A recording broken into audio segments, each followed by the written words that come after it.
శ్రీ గురుభ్యో నమః.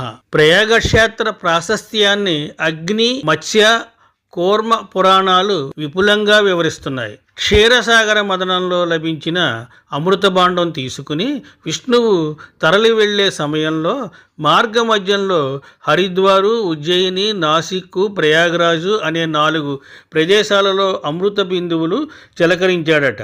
అందుకే ఈ ప్రాంతాలలో కుంభమేళాలు జరుగుతూ ఉంటాయి.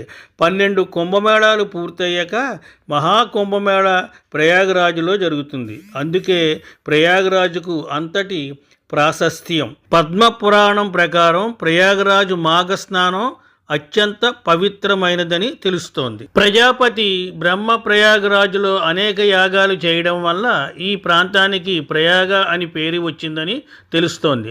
ప్రయాగరాజు అనే శబ్దాన్ని పలికినంత మాత్రాన్నే సకల పాపాలు పటాపంచలైపోతాయని శాస్త్రం చెబుతుంది.